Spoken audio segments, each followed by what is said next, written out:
Assalamualaikum warahmatullahi wabarakatuh. Selamat siang dan salam sejahtera bagi kita semua. Selamat datang di acara Dokter Uner TV edisi program Dokter Edukasi. Dokter Uner TV adalah sebuah platform kesehatan dari Fakultas Kedokteran Universitas Airlangga dan Rumah Sakit Umum Daerah Dr. Sutomo yang tentunya siap menyajikan info menarik seputar kesehatan setiap pekannya. Untuk itu, jangan lupa untuk terus ikuti kami di akun channel YouTube Dr. Uner TV dan Instagram kami di @dokterunertv dan @fk_uner agar tidak ketinggalan informasi menarik yang langsung dari ahlinya. Nah, hari ini kembali bersama saya Ahmad Sakif Najwa Nadif, Duta Fakultas Kedokteran Universitas Airlangga 2025, dan pada hari ini saya sebagai host yang akan memandu jalannya acara pada hari ini. Pada kesempatan kali ini teman-teman, kita akan bersama-sama berdiskusi kembali mengenai sebuah pembahasan topik seputar edukasi kesehatan. Dan alhamdulillah hari ini kita telah kedatangan narasumber yang sudah ahli di bidangnya untuk membahas topik yang berjudul Popcorn Lung Akibat Vape pada Remaja. Sahabat Dokter Uner TV, narasumber kali ini merupakan dokter spesialis paru di Rumah Sakit Umum Daerah Dr. Sutomo, yang beliau juga sekaligus dosen di Fakultas Kedokteran Universitas Airlangga. Beliau adalah Dr. Garinda Almaduta, spesialis paru konsultan. Tanpa berlama-lama lagi, langsung saja kita sapa narasumber pada hari ini. Selamat pagi Dokter Garin. Selamat pagi. Gimana kabarnya dokter? Alhamdulillah sehat. Alhamdulillah sehat selalu, luar biasa ya dok. Kalau boleh tahu sebelum ke Dokter Uner TV ini agenda apa ya dok pada hari ini? Agenda hari ini seperti biasa kita melakukan yang disebut pelayanan dan juga pengabdian kepada masyarakat. Oh, pelayanan dan juga pengabdian masyarakat di dok. Oke, gimana dokter? Apakah sudah siap buat melakukan edukasi? Oke, siap. Baik, kita mulai dulu ya dok. Kita mulai dari pertanyaan pembuka dulu ini dok. Kalau boleh tahu sebelum kita masuk ke topik utama dokter, bisa dijelaskan dulu dokter, apa itu sebenarnya popcorn lung itu sendiri?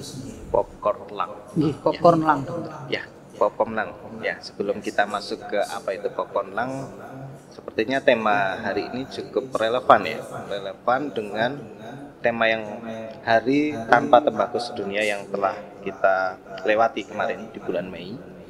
Dan di bulan Mei kemarin ada sebuah tema, yaitu membuka tabir dari industri tembakau. Dan salah satu produk dari industri tembakau adalah vape atau vape atau rokok elektrik. Dan rokok elektrik muaranya adalah salah satunya berakibat terkena penyakit di paru, yaitu yang kita kenal dengan popcorn lung. Jadi popcorn lung itu apa? Pertanyaannya, popcorn lung adalah suatu penyakit pada parenkim paru atau jaringan paru yang disebabkan oleh kerusakan saluran nafas. Bisa karena infeksi, bisa karena radang, bisa karena trauma inhalasi. Ya, jejas inhalasi yang menyebabkan berbagai keluhan, salah satunya adalah batuk. Yang sering ya batuk, kemudian sesak napas, sampai ke rasa tidak nyaman di dada. Itu yang bisa terjadi pada yang disebut sebagai popcorn lung. Berarti ada banyak gejalanya gitu? Ada banyak gejalanya. Jadi gejalanya biasanya timbul setelah itu tadi. Salah satunya adalah pajanan terkait rokok elektrik tadi, vape tadi. Namun yang disebut popcorn lung itu sebetulnya kita mundur ke sekian puluh tahun ke belakang. Oh, ada sejarahnya ya dok? Ada sejarahnya. Gimana ini dokter sejarahnya? Sejarahnya saya cerita dulu. Pernah tahu popcorn? Popcorn yang biasa di bioskop itu ya? Ya, popcorn yang biasa di bioskop. Nah itu ada industri makanan. Industri makanan, pabrik popcorn. Oh, ada pabrik popcorn. Ya, pabrik popcorn itu awalnya ya. Pabrik popcorn itu kalau bikin popcorn itu asalnya dari jagung. Dari jagung, ya benar, dari jagung yang dipanaskan kalau nggak salah gitu. Dipanaskan dengan mentega. Iya. Kemudian dia pecah ya. Oke. Namun pada industri makanan itu ada penambahan zat-zat yang membuat aromanya menjadi enak. Oh, ya, ada aromanya. tambahannya. Zat tambahannya. Nah, zat tambahannya itu ditambahkan pada saat prosesnya tadi. Mentega, jagung dikasih zat tambahan, namanya waktu itu adalah diasetil. Diasetil. Jadi menimbulkan aroma kalau dia dipanaskan. Nah, karena skalanya industri pasti besar. Uapnya juga uap yang cukup banyak juga, besar juga, dan itu terhirup oleh karyawannya.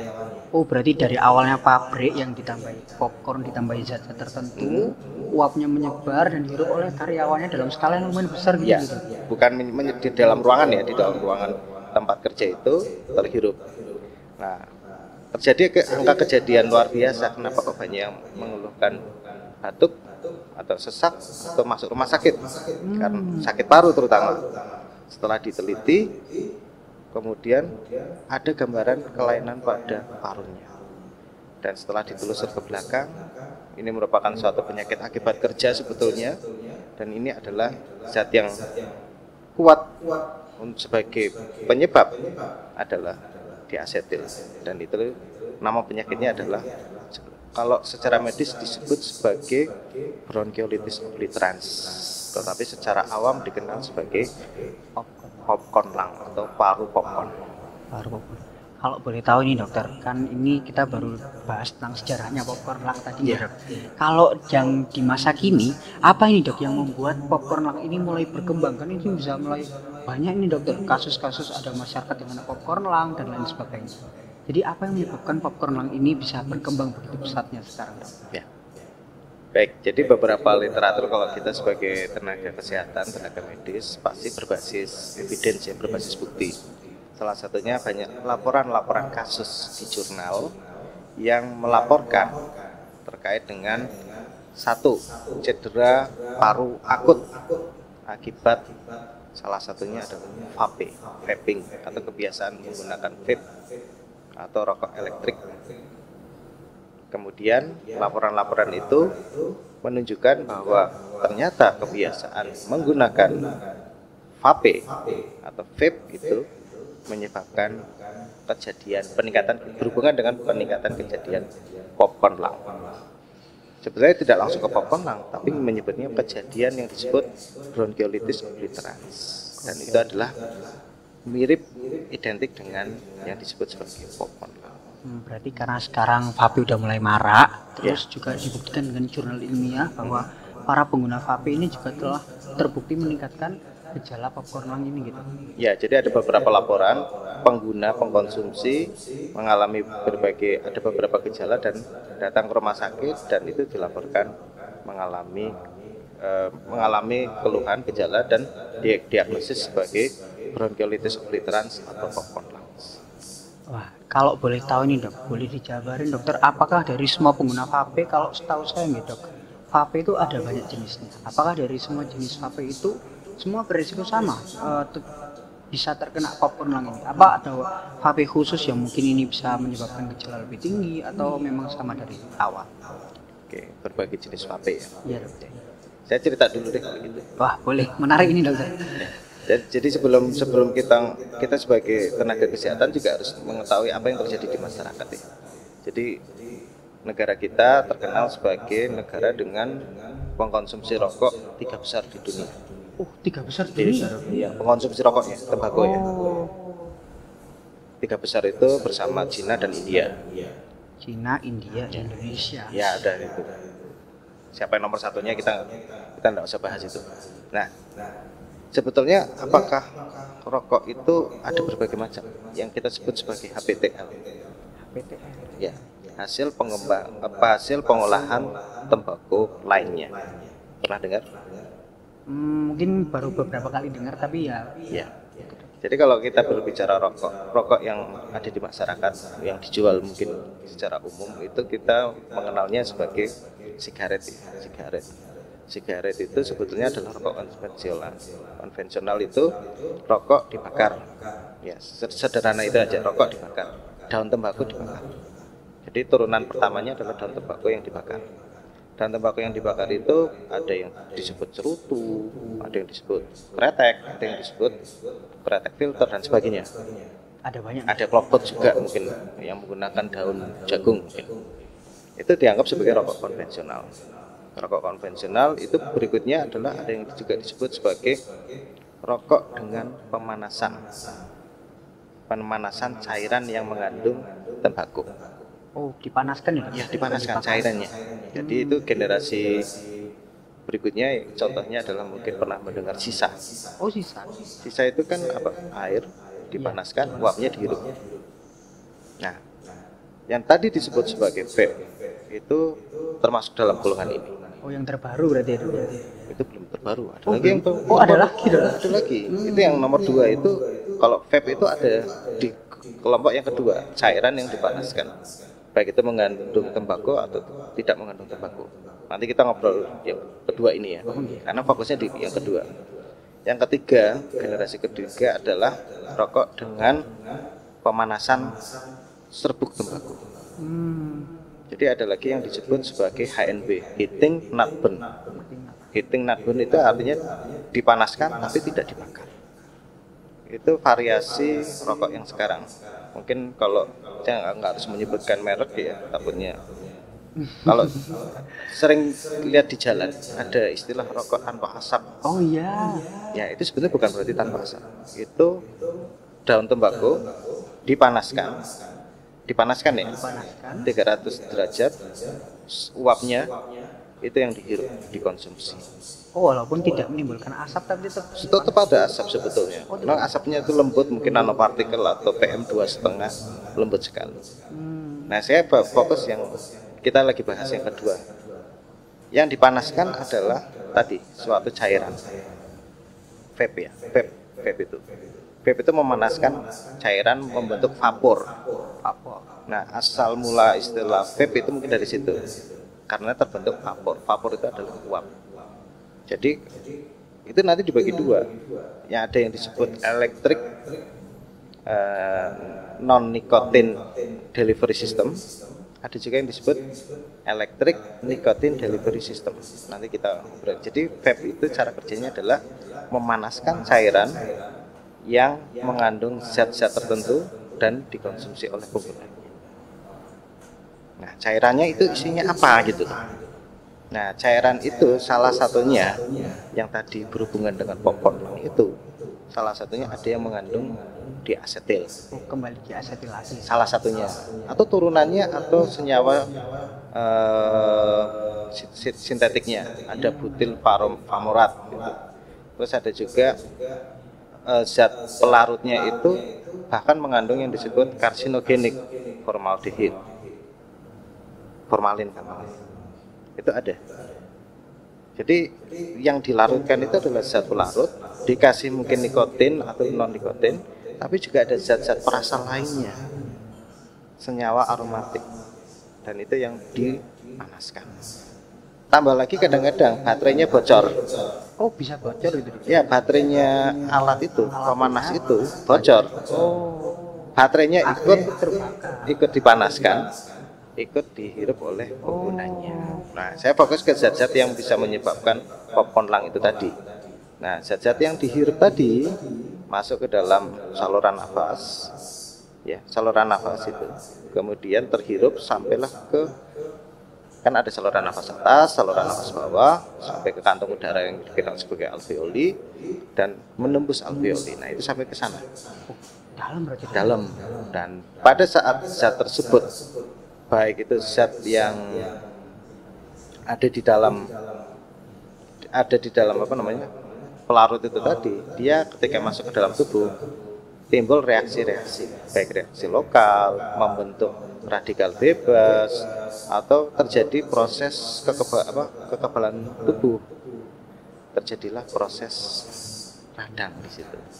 Salah satu proses radangnya itu mengenai saluran nafas kecil itu tadi, yang kita kenal dengan bronkiolitis. Bronkiol. Kalau meradang dia menjadi bronkiolitis. Meradang jadi bronkiolitis. Ya, dan jaringannya nggak cuma di bronkiol aja. Di jaringan parenkim atau jaringan parunya juga ikut meradang, ikut ada proses. Dan kalau dilakukan foto ronsen dia akan putih. Dan sebetulnya kerusakannya itu dalam. Nanti kita ceritakan lagi. Jadi kalau menjawab tadi, apakah jenis-jenis rokok, semua jenis rokok yang turunannya itu menyebabkan popcorn lung, saya fokus yang kelompok kedua itu, yang kita kenal sebagai rokok elektrik atau rokok atau vape. Ini dokter, lanjut ke pertanyaan selanjutnya. Kalau boleh tahu mengapa ya dok, kok remaja ini menjadi kelompok yang cukup rentan mengalami efek buruk dari vape termasuk popcorn lung ini? Ya. Kalau kita lihat remaja sekarang itu jatuhnya generasi apa? Generasi Gen Z, atau Alpha? Gen Z atau Gen Alpha. Kalau nggak salah Gen Alpha itu setelah saya. Kalau yang saya ini hitungannya masih Gen Z, terus yang setelah saya ini ada Gen Alpha. Jadi mungkin kalau remaja sekarang ya Gen Z akhir campur Alpha yang baru. Gen Z, Gen Alpha karakteristiknya adalah pengen mencoba sesuatu yang baru. Explore hal baru. Explore. Dia terpajan oleh sosial media, terpajan sesuatu yang ada di internet. Apa yang terjadi? Mereka mudah terpengaruh. Kalau pertanyaan kenapa kok banyak yang remaja? Itu yang pertama. Yang kedua, ketika ingin mencoba, ada yang disebut tadi Hari Tanpa Tembakau Sedunia kali ini itu adalah membuka tabir industri tembakau. Salah satunya adalah industri tembakau itu menawarkan sesuatu yang colorful, sesuatu yang penuh warna, sesuatu yang eye catching, sesuatu yang menarik, sesuatu yang heboh, sesuatu yang kalau kamu nggak melakukan ini kamu nggak keren. Itu dipromosikan melalui sosial media. Akhirnya timbullah kalau istilah anak sekarang itu FOMO ya, FOMO, fear of missing out, nggak mau ketinggalan. Ya, FOMO ikut-ikutan, apalagi sekarang modelnya influencer kan. Kalau di YouTube ada influencer ini, dia tidak langsung mempromosikan secara langsung, tapi dia menunjukkan melakukan perbuatan menggunakan vape tadi atau vape itu tadi. Jadi kenapa? Ya itu akhirnya banyak anak-anak muda yang menjadi banyak pengkonsumsinya. Nah, kemudian kemudahan mendapatkan akses. Coba sekarang masuk ke Google Maps saja ya.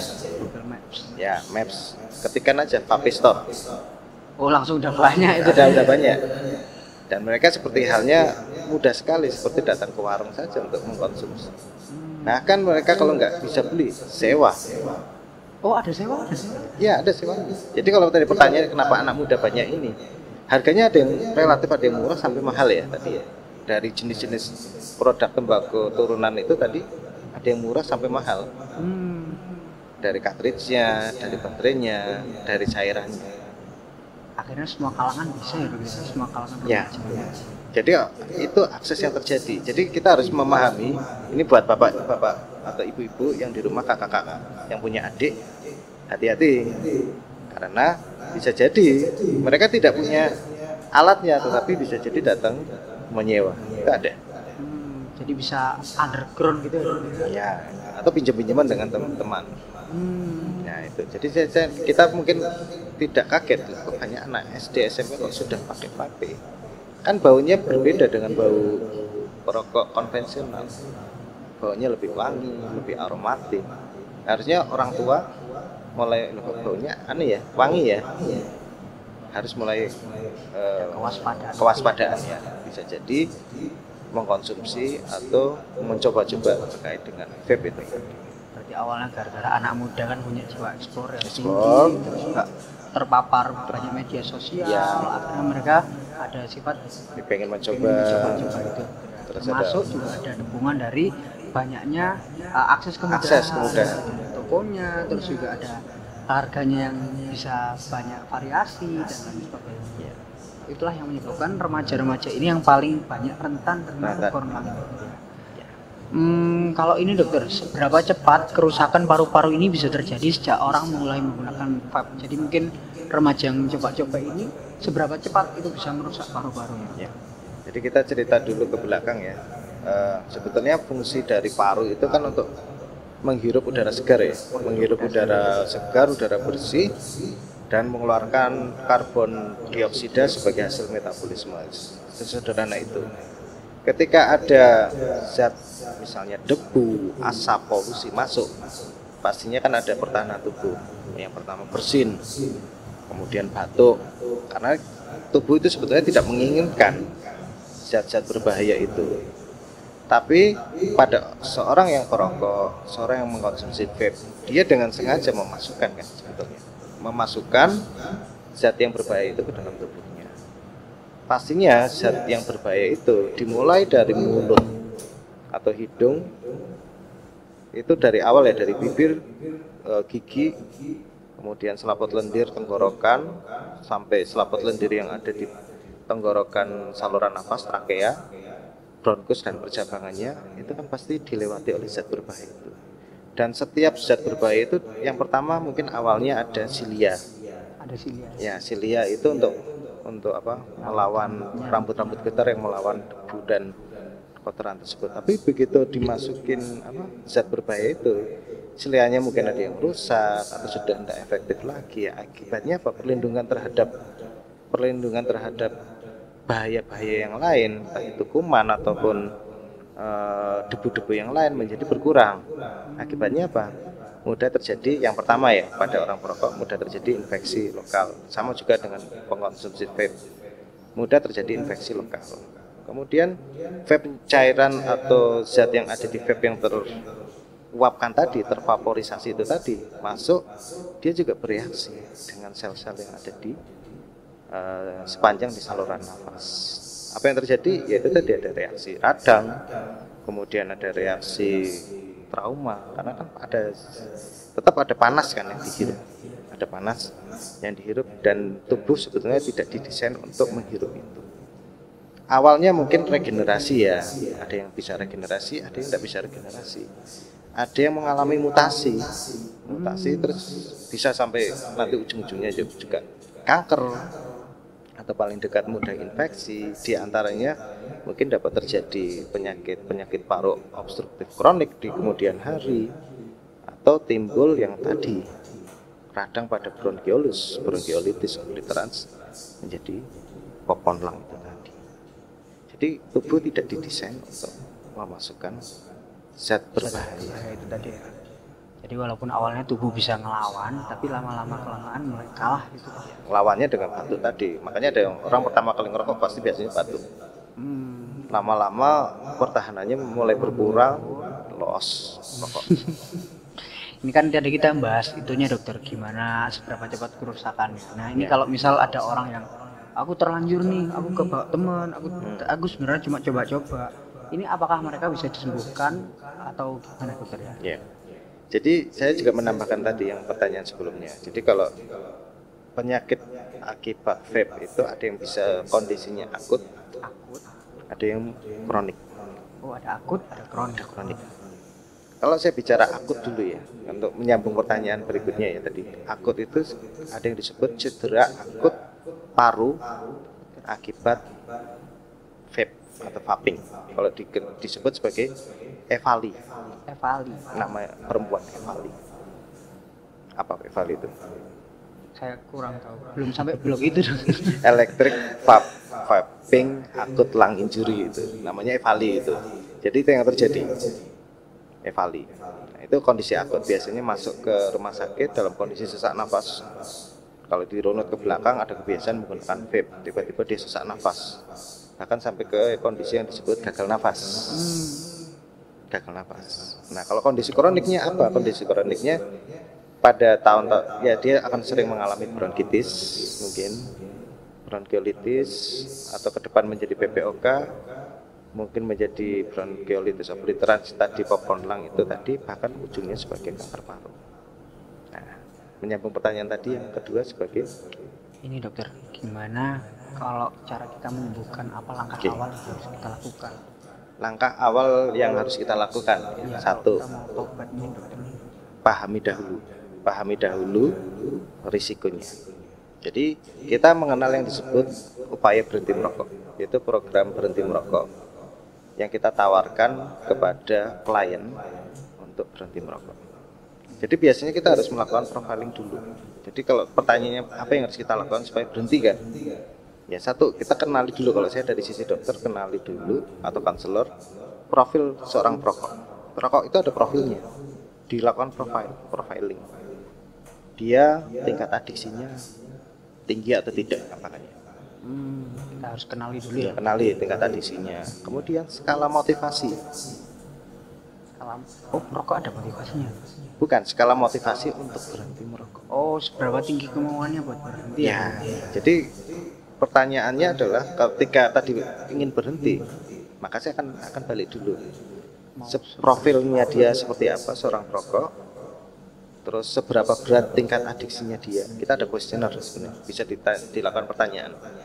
Kemudian tentang rokok ya, nanti ada konversinya kalau menggunakan vape. Kemudian tingkat motivasinya ingin berhenti bagaimana. Setelah itu bisa didapatkan profilnya, maka kita bisa menawarkan program berhenti merokok yang bisa ditawarkan seperti apa. Sesuai dengan tingkat motivasinya tadi. Ya, soalnya kalau tingkat motivasinya rendah, biasanya gagal untuk mengikuti program berhenti merokok. Makanya harus diketahui. Mau nggak berhenti merokok? Pertanyaan fundamental. Mau atau tidak? Mau nggak?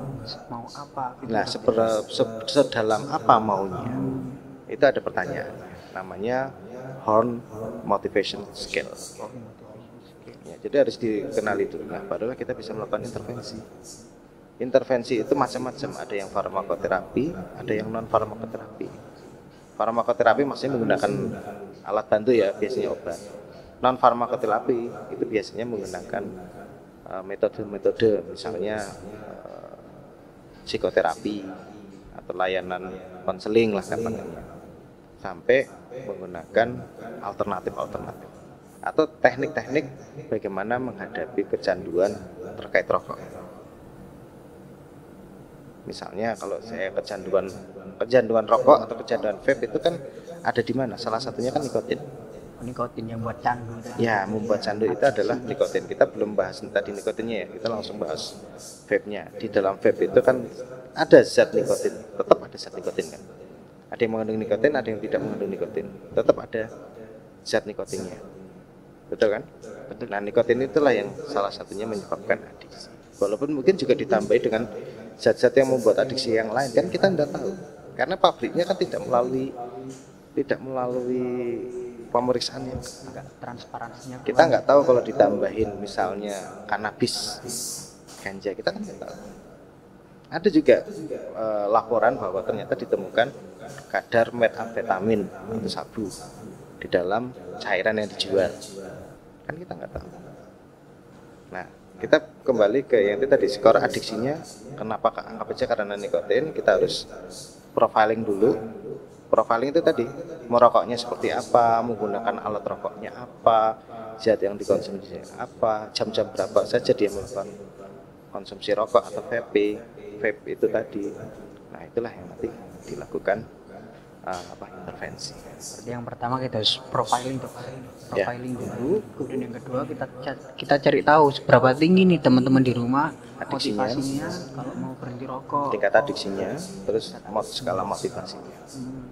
Lalu kita bisa langkah lanjut ya. Ini kan kita sederhanakan seperti itu. Ini dokter, kalau misal nih kita sebagai orang di rumah ternyata ada nih salah satu dari keluarga kita ataupun orang terdekat kita yang merokok, dan kan kita mungkin ingin membantu untuk berhenti karena rokok ini kurang baik. Jadi apa yang harus dilakukan dokter, kita sebagai orang terdekat untuk mengajak orang terdekat kita supaya bisa berhenti merokok? Oke. Yang pertama adalah edukasi ya pastinya. Kalau kita sebagai mungkin bukan non tenaga kesehatan, edukasi jangan merokok. Yang kedua, pendekatannya bisa sosial, menasihati secara sosial, menasihati secara budaya, atau menasihati secara syar'i mungkin ya. Jadi ada misalnya rokok itu haram, ya jangan merokok di rumah saya. Itu salah satu, ada kan mungkin keluarga-keluarga yang mengharamkan rokok, itu ditekankan. Jadi tidak boleh ada asap rokok di sini. Saya misalnya mengadakan acara kenduri atau tahlilan, saya tidak menyediakan rokok. Kalau misal ada tamu-tamu, ya ada, kita tidak menyediakan ini, bahkan kita tulis kawasan tidak merokok di rumah saya. Itu contoh untuk bahwa mencegah ada perokok di lingkungan kita. Kalau itu ada di keluarga kita, ya kita satu pendekatan, beri nasihat, beri edukasi, beri informasi, komunikasi dengan baik, lakukan tawaran. Kalau misalnya mau, dia punya handphone, bisa menggunakan, hubungi nomor yang ini nih, nanti kita. Oh ya, nanti kita ada nomor ya. Ini adalah nomor layanan dari Kemenkes. Jadi Kemenkes itu punya hotline. Kemenkes sudah punya hotline ya, untuk buat mereka yang ingin berhenti merokok. Ya. Atau sekedar telepon aja juga boleh. Coba aja telepon ini. Ya, di bawah ini dokter ya. Di bawah ini ya. Berarti dengan menghubungi nomor telepon di bawah ini teman-teman, kita bisa menghubungi Kemenkes ataupun pihak terkait untuk bisa mendukung kita supaya bisa berhenti merokok ya. Ya, ini secara nasional ada yang disebut program Inna Quit Line. Indonesia Quit layanan untuk berhenti merokok. Ya. Itu nanti ada konselor di telepon. Kita nelpon ya di telepon. Nanti ada konselornya. Sama dilakukan profiling dan sebagainya, diberi konseling. Setiap seminggu sekali kita ditelepon, atau mau lebih dari itu juga bisa, tergantung perjanjian. Kita akan ditelepon. Nah, itu bisa juga ditawarkan. Atau datang juga ke layanan berhenti merokok. Kalau di Surabaya itu di setiap puskesmas sudah membuat namanya UBM. Poli UBM, Poli Upaya Berhenti Merokok. Atau ada beberapa rumah sakit di Surabaya, termasuk di Rumah Sakit Dr. Sutomo, itu juga ada Poli UBM, Poli Upaya Berhenti Merokok. Jadi kalau tadi pertanyaannya gimana caranya untuk ini, ya tadi diberi informasi, komunikasi, edukasi. KIE itu kalau masih ini loh ada nomor, coba hubungi. Kalau enggak saya bawakan atau kita antar ke Poli UBM terdekat. Itu contoh cara-cara untuk upaya berhenti merokok. Sama upaya berhenti merokok itu upaya berhenti menggunakan vape juga. Nah, itu teman-teman. Jadi mungkin buat teman-teman semua yang ingin mengajak nih keluarganya ataupun orang terdekat yang mungkin masih ada kecanduan vape atau rokok. Jadi langkah pertama bisa dilakukan komunikasi, informasi, dan edukasi. Kemudian yang kedua, pemerintah kita juga ada layanannya, ya. Ada layanannya, bisa menghubungi nomor yang tadi. Terus juga udah ada biasanya di puskesmas apa tadi namanya? UBM, upaya berhenti merokok. Jadi bisa berkunjung ke puskesmas terdekat supaya bisa dibantu untuk mencegah vape dan rokok kembali. Ini mungkin terakhir dokter, mungkin ada kata-kata atau pesan buat teman-teman di rumah nih dokter, supaya mereka mungkin bisa berhenti merokok, supaya mereka bisa menumbuhkan motivasi untuk lebih kuat lagi untuk nggak merokok dan sebagainya. Jadi mungkin yang jelas ya, secara jelas bahwa penggunaan rokok elektrik, karena kita sedang berbicara vape, itu adalah tidak baik untuk kesehatan, ya. Punya risiko terhadap kesehatan. Jadi jangan mendekati rokok ataupun produk turunannya, dalam hal ini vape. Kalau sudah mengkonsumsi, segera berhenti dan bisa berhenti, dan ada layanan untuk membantu berhenti merokok. Dan rokok elektrik itu mengandung, vape itu mengandung zat berbahaya, baik cairannya maupun alatnya sama-sama memiliki bahaya. Zat-zat yang terkandung di dalamnya tidak hanya nikotin, tidak hanya diasetil, tapi ada formalin, ada akrolin yang biasanya ada di cat, dan zat-zat berbahaya yang lain. Bisa menimbulkan tadi kokon lung sampai dengan kanker paru. Itu saja. Baik, mungkin cukup sekian teman-teman dari sesi Dokter Uner TV edukasi pada hari ini. Jangan lupa untuk ikuti terus akun channel YouTube Dokter Uner TV dan Instagram kami di @dokteruner_tv dan @fk_uner agar tidak ketinggalan informasi menarik langsung dari ahlinya, sehingga kita bisa mendapatkan ilmu-ilmu yang bermanfaat sebagaimana telah disampaikan oleh Dokter Karin tadi. Sekali lagi kami ucapkan matur nuwun sangat ya dokter atas kesediaannya, atas waktunya, dan juga terima kasih banyak buat teman-teman di rumah, teman-teman Dokter Uner TV yang sudah setia untuk menonton kami di setiap minggunya. Tetap jaga kesehatan dan selalu semangat beraktivitas. Saya Nadif, Duta Fakultas Kedokteran Universitas Airlangga, pamit undur diri bersama pemateri hari ini. Sampai jumpa di episode Dokter Uner TV selanjutnya. Wassalamualaikum warahmatullahi wabarakatuh.